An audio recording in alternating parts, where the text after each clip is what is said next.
Many years ago, it's been probably 25 years ago, I worked for a lady who was a multimillionaire in Lubbock, Texas. And she was in her late 70s or early 80s and still just as vivacious as a whip. She owned a security company, and when I was off duty from my job as a soldier in the Air Force Fire Department, I would spend time driving her around, serving as her personal bodyguard when her other guys weren't available. There were several that were armed, and I was not. But depending on where she was going and what she was doing, there were times that I would go with her, and there were times that somebody else would. But I remember driving her several hours one day to go visit her brother in a nursing home. And on this trip, we had a pretty in-depth conversation. And she said some things to me that at the time I thought those are a little bit weird. I mean, they're just strange beliefs. But one of them really stood out to me, and I have since learned that it was actually a quote from Henry Ford. And it's a quote about attitude. And the way she said it was really direct. She said, listen, whether you believe you can or you can't, you're right. Think about that for a second. Whether you believe you can or you can't, you're right. Now, as you're pondering what that really means, I want to bring you to the moment when you last said the words, I can't do this.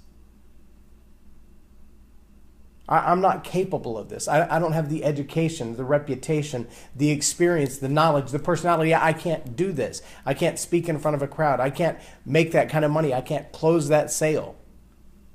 I can't get that job. I can't fill out that application. The truth is, if you believe, truly believe, that you can't do it, no one can make you do it. There's not enough power in heaven and earth to make you do, to cause you to do for you what's against your will, what's against your belief. If you believe that you cannot walk on water, you will never walk on water, and nothing will make it happen.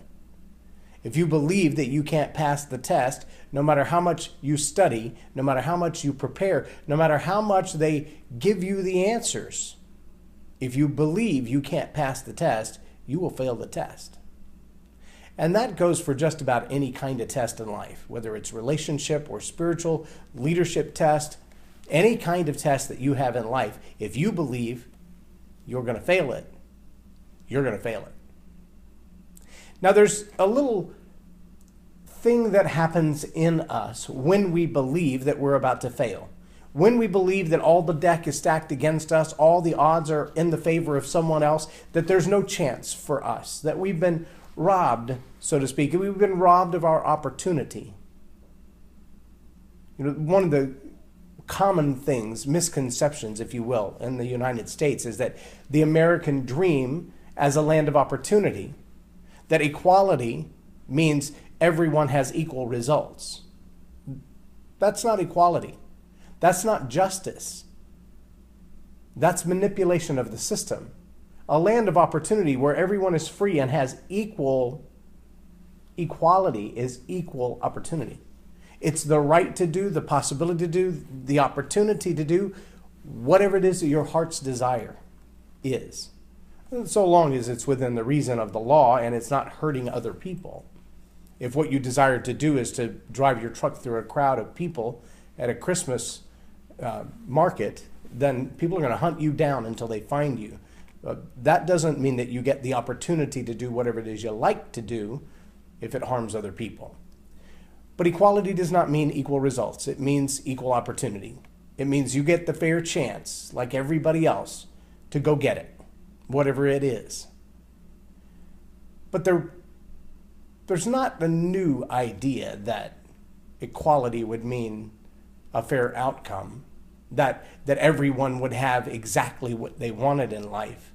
In fact, it goes way, way, way back to the land of the Israelites when they left Egypt under Moses' command, when Moses began to lead them out to a new life. I've heard people recently, and I haven't done the geographic study on this, but I trust the people who have, that they say that basically if you were leaving Egypt on foot today and walking to what ancient times biblical Hebraic scholars would call the land of Canaan, the promised land, the land where everything was going to be perfectly awesome. The land flowing with milk and honey, the land where all the giants are gone, the land where you just think about planting a seed and poof, you have a harvest. Right? It was the promised land. It was awesome. And between Egypt and the promised land, a walking journey would take less than a week. You could literally just start walking and walk in a week and go from one to the other. But there was something, there were several somethings, but one very specific something that I want to talk about today kept the children of Israel, the Hebrews who left Egypt out of slavery, who wandered out into the desert on their way to the promised land. There was something that kept them out of Egypt, out of the promised land. And it's really kind of scary how simple it is, because we as a society have become guilty of this same thing. I find myself doing it. I catch myself doing it. I'm like, wait a minute, did that fall in that cat? I probably shouldn't be. Maybe you found yourself doing this. Maybe you found yourself doing it and didn't realize that the ancient word that goes with it, murmuring, is actually something that is very easy and very common, and it happens to a lot of us. See, when we get that attitude shift from I can do it to I can't do it, I can't do it usually comes with a whole list of reasons why not. There's another name for those reasons. They're called excuses. We shift the blame to somebody else. We don't take credit for what we're capable of. We give the credit for our failure to somebody else. How many times have you said, I didn't do that, or I couldn't do that, or I haven't finished that because, and the because is someone else? Well, the reality is you may have had the opportunity, you may have had the chance, and that someone else or something else that you gave the excuse to, gave the reason to, gave the power to change your life to, really was powerless. It was your decision. You chose to go back. You chose to not finish. You chose, your attitude chose to speak negatively of your opportunity, to speak negatively of your surroundings, to speak negatively of your team or your assistants or your company. See, even leaders are guilty of this. Leaders can do it in the worst kind of way, because leaders' words don't just impact themselves, they have an influence over people around them. So when a leader begins to grumble, when a leader begins to murmur, when a leader begins to just have that negative attitude, that negative mindset that I can't do this, we're going to fail at this. If you've ever worked in a sales organization, which I have, some very large ones, from time to time you'll get that new sales goal and they look at last year's number and they look at this year's number somewhere and it settles with like a 10% increase, and you realize how many people are going to have to go way out of their comfort zone and way out of their norm for the team to reach that number. And if the leader gets the attitude that, oh, there's no way, we are not going to make our number, then the leader's mind is already making excuses for why the team failed the number, which means the leader doesn't believe in the team. Now, it doesn't matter what that team's trying to accomplish. It doesn't matter if you're a bobsled team or a shot put team or a football team or an accounting team or a sales team.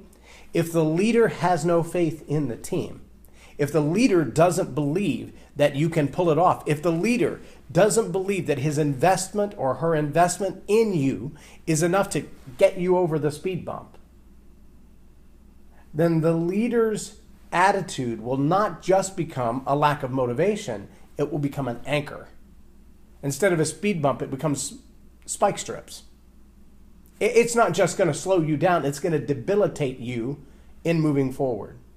And we see that in the government. We see that all over the world, governments all over the world. We see that in businesses. We see that in homes. We see that in schools, where the leader's attitude is negative toward the team, toward the class, toward the group, toward the family. And the woe is me begins to set in. And you can see it. Dr. Cootie talks about it. You can look up her name, Dr. Cootie, on YouTube, go to the TED Talks and just type in Kudi, Kudi. She talks about the Wonder Woman position. And she talks about how that shoulders back, chest out, hands on the hips, the oxygen that flows into the body posture, that physical body posture tells the brain, I got this. I'm confident. I'm powerful. I can. And it tends to change the amount of air that moves behind your vocal cords when you talk, which is different than when you let your shoulders collapse and the amount of air is not as much and your voice tends to sound like you're whining.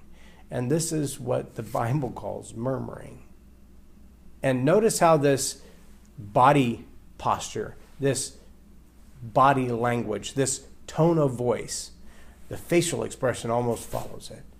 You look, you feel, you sound like Eeyore, depressed. As opposed to Wonder Woman, where you have all of the energy and all of the strength and all of the power and all of the confidence. And yes, it starts with your attitude. And then next it goes into your voice, the words that you speak, the words that you choose to say. And then it expresses itself in your body language. It's really hard to walk into a sales meeting and go, I'm really confident we'll close this deal. I mean, can you imagine if a football team walked onto the field and went, we got this, yay. No, you've got to have the energy behind it. You've got to have the belief that comes through in the context of your words, the words that you choose individually, the words that you string together, the way that you talk about everyone else on your team, the way that you talk about yourself, because whether you believe you can or you can't, you're right. It becomes a self-fulfilling prophecy. Now, I want to take you to Numbers chapter 14. I believe it starts in verse 26. God spoke to Moses and Aaron. Remember, this is God speaking to Moses and Aaron. Moses, who God called through a burning bush to take the Israelites out of Egypt, to deliver them to freedom, and then on to the promised land. Aaron, his brother, whose rod and staff both grew buds and then turned to a snake and then turned back to a staff. Aaron, who followed Moses everywhere because he was a clearer speaker than was Moses. So these two guys are like king and prince, or president and vice president, or prime minister and sidekick, or Batman and Robin, whatever you want to call them. But Moses and Aaron together have led the Israelites, the Hebrews, out of Egypt. They're on their way to the promised land. And God's still speaking to both of them. God spoke to Moses and Aaron. How long is this going to go on? All this grumbling against me, this evil-infested community. I've had my fill of complaints from these grumbling Israelites. Tell them, as I live, this is God's decree. Here's what I'm going to do. Your corpses are going to litter the wilderness. Every one of you, 20 years and older, who is counted in the census, this whole generation of grumblers and grousers, not one of you will enter the land and make your home there. The firmly and solemnly promised land, except for Caleb, son of Jephunneh, and Joshua, son of Nun. Your children, the very ones that you said would be taken for plunder, I'll bring in to enjoy the land you rejected, while your corpses will be rotting in the wilderness. These children of yours will live as shepherds in the wilderness for 40 years, living with the fallout of your whoring unfaithfulness until the last of the generation dies, a corpse in the wilderness. You scouted out a land for 40 days. Your punishment will be a year for each day, a 40-year sentence to serve your life for your sins, a long schooling in my displeasure. I, God, have spoken. I will most certainly carry out these things against this entire evil-infested community, which has banded together against me in this wilderness. They will come to their end, and they will die. Now, I don't know if you've made the contrast here. The promised land represents a lot of things. My boys and I just started our own little personal study with Maximized Manhood last night. And in the opening 2 chapters, he talks a lot about this same concept. And when you have the attitude, I can't, it's not just the task in front of you that doesn't get accomplished. It's everything that lies on the other side of that task. If you've been watching this program very long at all, you've heard me talk about the fact that if you want to get to your goals, first you've got to set your goals, but you've also got to know what your daily disciplines are to get to that goal. If you want to be a boxer, you better start getting in shape and stop eating Cheetos. If you want to be a boxer, you got to start getting in shape, stop eating Cheetos, discipline yourself every day. It's what you do in the daytime and in the dark time that leads to your success. And whether you believe you can or you cannot, you are right. If you look at the one task in front of you and say, I can't do this, then the dream that lays ahead of you is going to vanish like a vapor. Each of the steps along the way, each of the disciplines that you have to master, each of the processes that you've got to prove yourself in, demand your full attention. They demand your every effort. They demand a positive attitude. They demand looking at the task in front of you, as ugly and nasty as it may be, and put your hands on your hips and put your chest out straight and your back filled with air, filled with power, filled with confidence, and say, I'm going to do this. Because if you don't do it here, if you can't accomplish this small task here, you won't be the person necessary to live the dream. The who that you become starts with the attitude you have right now. The who that you become is entirely dependent on the words that come out of your mouth. If you're murmuring and backbiting, if you're grumbling against God, if you're grumbling against your leadership, if you're grumbling against your sales goals, if you're grumbling against your family engagement, if you're grumbling against all the things in your immediate environment, the who that you are right now is not ready for the dream that you're chasing.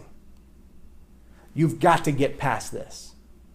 Now, in the book, Maximize Manhood, that we're studying right now, he lists 5 things that kept the Israelites, the Hebrew children, from going from Egypt and possessing the land God promised to them. God promised it to them. God said, I have designated this land to you. I have chosen it. I'm going to run off all the bad guys. I'm going to make sure that it's fruitful. I'm going to make sure that your harvest is plentiful, that your land is secure, that your finances are incredible. If there's a promised land in your life, it may look like the right career, the right relationship, the right book completed. Whatever that promised land is for you, that God has said, this is where you're going. I've already laid it out for you. It might be like Joseph when he had his dream of all of his brothers bowing down to him. And he got a little ahead of himself, like 25 or 30 years ahead of himself. And he made the declaration, this is where I'm going. And it cost him time in the pit, time as a slave, time in prison, time serving in Potiphar's house before he ever made it to Prime Minister of Egypt. But God knew what that plan was for him. And he had a lot of process to go along with it. If you believe you can or you can't, you're right. Joseph believed in that dream. Joseph believed in God. The Israelites had a problem with that, though. If you read through the book of Numbers, over and over and over again, they cried out to Moses and Aaron, oh, send us back to Egypt. Can't we have some meat? We want meat to eat. At one point, God said, you want meat? I'm going to give you so much meat, it'll be coming out your ears. You'll be throwing it up. It's not about the meat. It's not about our daily circumstances. It's not about how we feel today. It's not about whether our football team won or lost. It's not about whether or not we got through every green light in town. It's not whether or not our coffee was right at Starbucks when the barista put it on the counter. That's not what life is about. That's not what we're here for. But when those are the things that distract us and we whine and we grumble and we murmur about them, that negative mindset, that negative attitude, that negativity toward life in general can cause our promised land, the land where our potential is maximized, where our ability to do, to be fruitful, to build, to learn, to grow, is robbed, ripped right out of our hands. God told the children of Israel, because you can't believe the promised land is yours. Now, this is right after the story where they sent the spies out. And God said, that's the land right over there. You can walk there in a week. Go check it out. Send some people to go check it out. And they sent 12 people to check it out, and the 12 came back, and 10 of them were murmuring. Oh, God's going to kill us here. He brought us out of Egypt just to die. He's going to put us face to face with these giants in the land, and there's no chance. We're like grasshoppers to them. 2 of them believed they could, not that they couldn't. Whether you believe you can or you cannot, you're right. Those 10 spies came back and said, we cannot. And they were right. Not only were they right for themselves, they were right for an entire generation. There were roughly 5 million men who walked out of Egypt free, plus women and children. Some estimate as high as 20 million as a total population that left Egypt headed for the Promised Land. But an entire generation of them died off because they believed they couldn't take the land from the giants. They murmured against God. Their negative mindset, their negative intention, their negative will, their lack of awareness of the power of God in their lives stole the Promised Land from them. Is there a Promised Land on your horizon that you're looking at that you're saying, I know God has called me to that. I know I'm supposed to be doing that. And you keep seeing it in the distance, but it's almost like driving across West Texas. I mean, from the time you leave Abilene, and this is a little bit of an exaggeration, but from the time you leave Abilene, you can see Lubbock because there's nothing between them. Lubbock's up on that little plateau, the Mesa County. And it's like you can see it the whole way, and you don't realize how far away it is until you drive another 6 hours to get there. Is there a Promised Land on your horizon that you can see it, but it just seems like the longer you drive, the further away it is? It might be because of these things in your life that are blocking you. Don't let them become so permanent that God has to take them away and give them to someone else, to pass them on to the next generation. You know, David had that same problem. David saved up all the money. David made the plans. David prayed and prayed to build the temple, and God said no. That's why when you read the scripture and you read the history, the temple was built by his son Solomon. David didn't get to see all of the promises that God had planned for him. David didn't get to see all the promises that he wanted in his own life because of the sin in his life. You know, that list of 5 things mentioned in Maximize Manhood, it doesn't just stop men. Because remember, men lead families too. Men lead companies too. Women lead families and companies. And as they lead, those who follow don't get what the team is supposed to get, what the family is supposed to get. They don't get to experience the Promised Land if dad doesn't get to go in. They don't get to experience the Promised Land if mom doesn't get to go in. They don't get to experience the Promised Land that a company might have had laid out in front of them if the leader's not qualified to get them there. How do we know that? Because the children of Israel perished in the wilderness and Moses died with them. There's a moment where God says, come here, I want you to see this. And he allows Moses to climb up on a mountain just outside the Promised Land and said, I want you to see with your own eyes that I wasn't lying. I wasn't tricking you. I wasn't baiting you to switch what I gave you later. That's the Promised Land. And I'm sure Moses wept as he stood on that mountain, and he knew that because of the murmuring of the people and his own willful disobedience, God refused to let him see the Promised Land. He saw it with his eyes, but he never got to experience it. Lust, fornication, tempting Christ, murmuring. There's one more. Lust, fornication, tempting Christ, murmuring, idolatry. Those are the 5 things that kept the children of Israel out of the Promised Land. What's the Promised Land in your life? And what kind of negative things are you saying? Is it just little quips and spats that you have with your siblings? Is it negative talk about your boss? Is it trash talk against your opponent or your enemy? Is it just the negative mindset, the muck that your thought process get into when you think, well, I can't do this. I'm not smart enough, fast enough, big enough, tall enough, educated enough. I didn't come from the right family. I don't have enough money.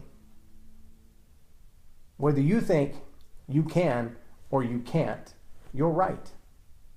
And you may be stealing from yourself your own destiny. You may be robbing of yourself your own Promised Land. You may find yourself one day standing at the gates of the Promised Land, knowing that dream was meant to be mine. I was supposed to be on that stage, running that company, flying that plane, writing that book, closing that deal. But I have to hand it off to the next generation because I wasn't prepared in my heart. I didn't get my heart right. I didn't stop grumbling. I didn't stop murmuring. And now the promise goes to someone else. If you find yourself there, I'm going to challenge you to be more diligent in the way that you guard your words. Listen to the attitude behind them. Is it positive? Is it negative? There's an audio set. You can find it on my website. You can find it on Facebook even. The 7 attitudes of an excellent life. Take a listen to that. Listen to how to construct an attitude in your life. It includes the attitude engineering process. It will walk you through what it means to have a great attitude and how to develop a better one. But I can tell you right now, an entire generation, millions of people, because of their attitude toward God and all that He had given them, because of their attitude toward their leaders and all that they had taken them through, their promise was taken away. Their promised land was kept from them by the will of God. Don't let that be your destiny. I am J Loren Norris, and you've been watching Tell It Like It Is TV. Have a blessed day.